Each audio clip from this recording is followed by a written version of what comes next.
เนี่ยประเทศไทยกิติลของนดิวจูเฮลเลยไบเบิลจางมุนนี่มุนทุมิกาสิมพร้อมดีเรนกันแห่งนี้เฮ3 number 2ทุ่มละขัด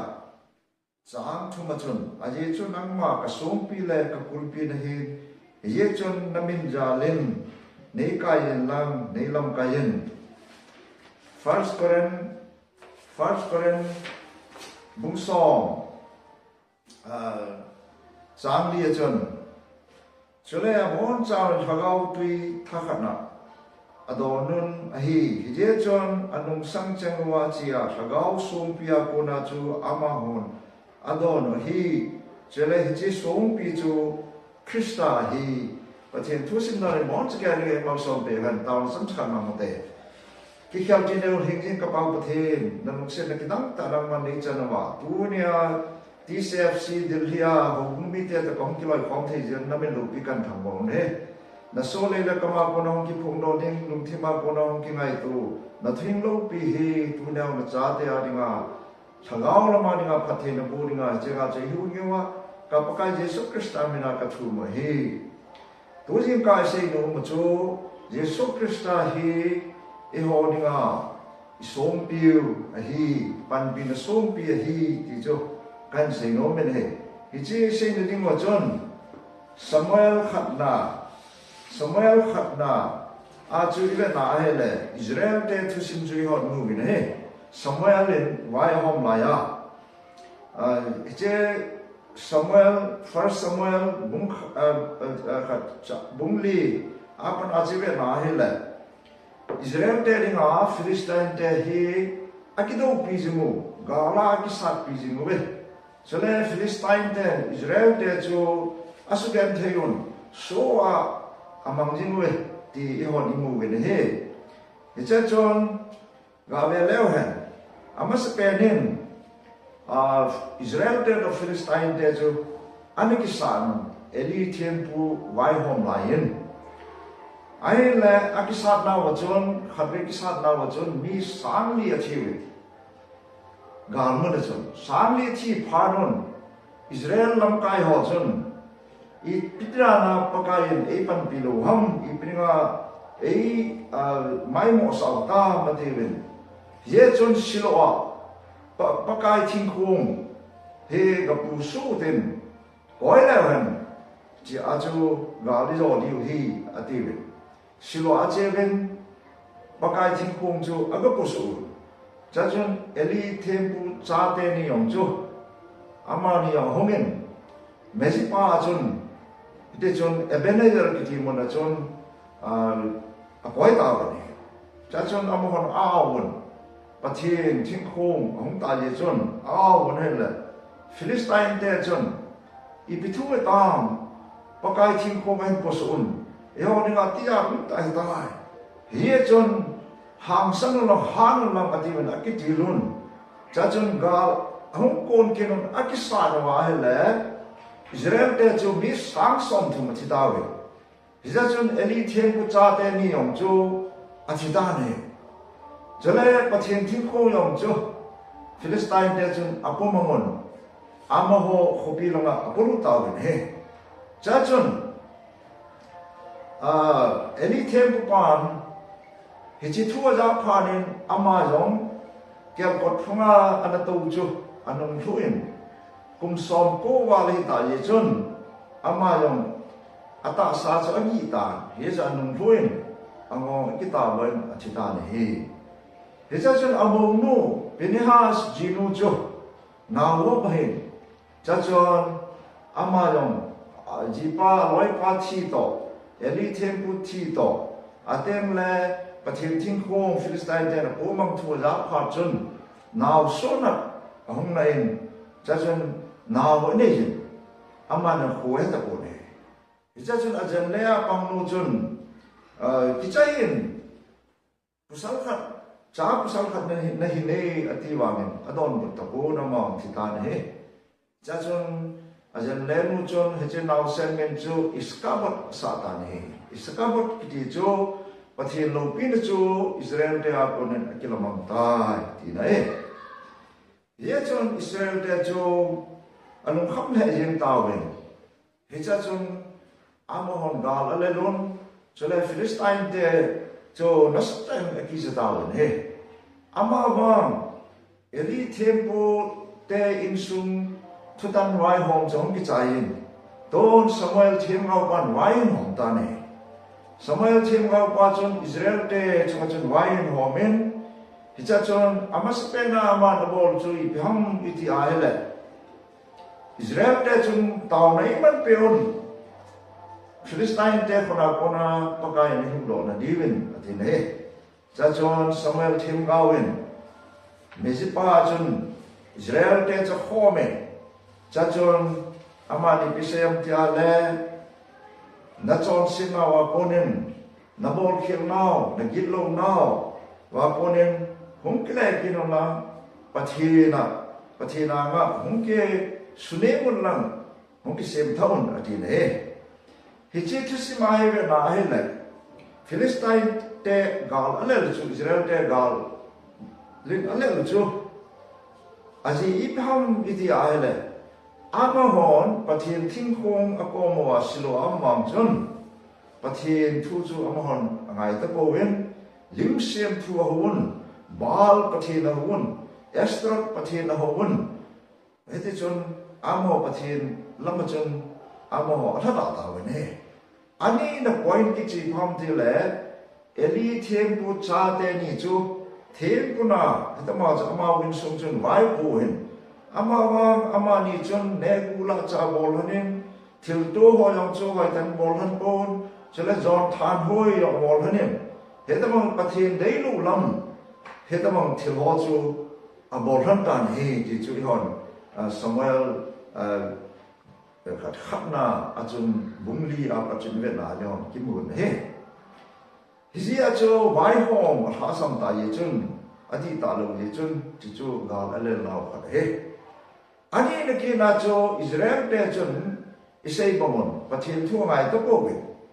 hedama cho Esther lim ateme bal pathin lim hedama cho wa lim sem thu pathinin the ta thu so mayom keima tai lo pathin dam na hong lo diu lim sem thu na hong lo diu ati ho jamon abol ji ko he ya chu ga le don mang Samuel thêm ngau pa he ama hi thului buayong Israel te thusimayong ama hi thêm pu jong hen jole chutan wai hom jong hen jole thêm gao jong he ama wain po phanin Israel te chu a homen hedabang chun alung hei na divin aman thu apitan he ye chon Samuelen Israel mi pi te chu alumai juga pakai lama hong klewa sele milim ho limo chu lim sem thu lim ho cha pai mangwa pathin lama hong kle di win thu pitan he ya chuan pakai he nga alung thimu hong kle kitan he Israel te chu Samuel them ga win alung pompi win pakai he nga hong kle di nga asai chun Israel te chu pathin Deilo lama achewa konin alung timpum pivin pakai hinga ungkle tawene pakai ya kona lammai na chon sen lampia kona hungkle ding ehon Bible leong tam tai muvin he ya chon second chronicle bungsi chang som le dia yong chon pakai yen pathinin kamina ki ko kamite cho kisu nemwa atawa kamai holwa chole achon setna wa kona hong kile wa hele keman wana kuna kangaya achon sinna kangai dama sule agamu kadam saling hi atine tia sei bangchun achon sinna wa kuna hong kile phana chun Israel te chun gal azu kitawen he ya chu Israel pumpe pathina anung hin he tawen he long kisi pumen amon pathina bel tawen he Jadi Israel in sung pichun pathina nga lungkisi na nasata anay tawe gamdang pathin ho bal pathin Esther pathin ho jo amon apay mang tawin he ya sa pathin lama kisiem thana anay tawin chule hetamong jon amahon hagawa revival na sa kaong panin amuhon gal so azo tawin he ya so kasok te ho iho Christianin ko long he heta mga cho hauna hagawa hauna nei wa heta mga cho pathin deidu lam I chon sem no hi phone te mu le heta mga gal zone inei ding hi ti cho I say no mo he chon sem a phone atin chang sagi bung sagi chang ko machun ati nei chon sem a phone do we ati nei tuya sung ha wen a chon sem now a phone don ati nei isa tui a thalwa tui a sun hao chu I bivet san ham iti ale a chon sem no anung tim sumwa chon sem yo se chu tui ki sung no mga asun hawa pathin koma ka chon se ta we pakai nangma de lo ma ka ki mang se ta we ti a cho chu a phon do wa a so do pha no wa chu pathin amo chu angai ka ma he da ma chu a pan pi ki no hi ti chu I mu we ni he da ma chu mon no Christianin wa he chon se phon do ti he je thu pi pe ni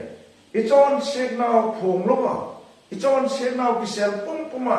pathian iho te mo le pathinin ama iho nau chu asan the hi lo he so le e pan pi ji the lo hi ti hi cha ko ni no akimo do ne ana mo lon ati ne bong singi chang hu na bi na chu hi chini chon ana mo lon ne hi ati ne an mo ki ti hi ho Christian te ani nga Christian ko ani nga thu bi ta ka chu he thulu bulam chu ve na le mo sin thu so mo la chun ni somli le zan somli chang ha yong ane poi tu yong adon poi ti chu yon I mu we ne sa ma yong chu Davidin anmol tu a saying in he anmola kisia kisnema atau tu a say ne heta ma John solcha polin dong eho taun iman jing dingun tan ti ne lo wa taun iman jing dingun heta mam chon 80 khon he taw ne hi gal zo ne he ti pai hi chi ne a jo mon anamo lo wa taw na man wa a chon se no phon do wa pakai kombel phan wa chu Israel te chu gal en zo ki no he ya chu Israel te chu mezipia ki khom taw yen hi cha chon Philistine te chu ai mum phanon ai ki cha pe se yem taw yen ya chu Israel te chun Samuel thêm pu pa thêm nau pa he nga chun nei tau pion ati ta ne hisa chun Samuel thêm gawin ke moi athan ya chu mo chil toin he ta ma cho Israel te ni as tau na amang ta ne aman pe phanin Philistine te ai mu chu pathinin wan an gim sen alu asuno phain he ta ma cha alung ling lam tau he it's a bad chun Israel te chu Mezipa konin a bondon Israel te chu Philistine te chu asanon bakar noilam gaya adelun Philistine te chu azota ne heta mga chu hicha chun Philistine ten galin morkit po we Israel te chun Israel Philistine te chu heta bang chun asutit tawin hi ti chu iho ni mu ne hicha cho ibe ma hele pathin henga ikisu ne muwa iho Christian hin kwa hi anmol down and not chon sit I phu no wa heta bang sai tiang le iho Christian gal zone su nei di ma hi iho ni mu ne jeles is tu si ma po na iho ni mu do kit khat na si pham iti le Israel tem gal le so thotan wai hom ho kisu ta po eli them ko cha te ni chun heta bas dan di lo na tong han ta ne mula cha bol he ni heta bas on than hoi bol he ni heti ye chun alam kai nau chu a fel ta ne yas Samuel thing au pa chu aman wai en ho ma pathin thu ta ki to wai en ho pa na chu gal zon su me hesta ma mai ho ho bung su ma yong ho bung lam kai hon patisa ho bung mi ho chu I pi ho chu ahin lam kaya pathin thu ta ki to ahin lam kaya tao na hen man pia heta mga chu hobung mi ho chu ahen pui khoma hagaw na ma dinga heta ma chu hal na heta ma chu kisim thana pui luk ting le gal zona Christian gal zona chu umsia he chuan so te ho tunia ke man azona kan sei nom chu e ho pathil lama hagaw lama halna isanwa ichon sin nau ipun do wa tui kisung ha ma sun ha wa ichon sin nau chu ipun do wa atel tao na iman te mo le pathilin itao nau chu asana yon inai cha do chu e bo bi ding hi yon bung som na chang sigi na chu na he le paka Yesu Kristan namo kia namwa ta thui namo au ma he le na thum chan su ki bol bi ding hi ati his mga chu pathian thua him te mo le pathian thua hin wa e ho Krista him te mo le e hon te ta mas gal zon ne ni mo hi Israel te chu khaga sei ki lawan Israel te chun silu a ko na thing pathian thing ko ban pu su chun hi chun e hu do jem ni hom ati ai ko ne ka su te pathian thu thing khom chong wa nga amon asuma ki zi thusom jazui ta lo le wa chu ga le le wa mi sang som thum thi we he ta ma chu ba yo Christian in wa chu e on Bible ne yo ne Bible ne yo tha lo ta chun Bible ta ni ta wen aten audio Bible no ne yo he ta ma chun pathian thu aten le website ne yo on Bible sim the ne ta wen aten le he ta ma pathian thu hi e hong la hong ta ne ama wang hi chi Bible hi e hong sim no wa e mo ko i wa ai le hi chi Bible hi e lo li wa hi pon ama wang asunga thu ki ji pa him pathian thu him e hong hi hu hin na e pi wa e mu sa wa hu hin na lam pi pin thana lam pi Christian lam pi a chu gal zona e pi li ma hi ti chu sei no mai alo na pera ke tusim hatan sei no men kaso pi hatto Dimapura hi hotel tupi ta hana hi ka ge han ne la ama hotel chun me tui ta im sim pi chu ka ne hana za na he kai mu than le che ka roi pa kaso pa chu zanin asuma hu yam ta na supen na an su ta peng yang tam thu le dam cha jiam ta pon hicha chun ken low relief amona dingen low cham ka pe chong chun azo ta pon ta chong ma cha la thi na pe le nga ta cha chun ma ni bi se yam te la ha o Bible chun join in pe ka Bible chu ga pe ya le hicha ka Bible chu analyze to hitim asu tu hitim abo ye ne ai ron apadi pon cha chun manager ko kasutowin hospital na ko puyen cha chu mon lo wi ma ka ma hai le cha chu hongdang ne cha ila sei nom chi pham de ka su te ho e hon Bible hi magic dang la ye le wa Bible hi thil ki dang heta he le kham hi no bol ding ding nga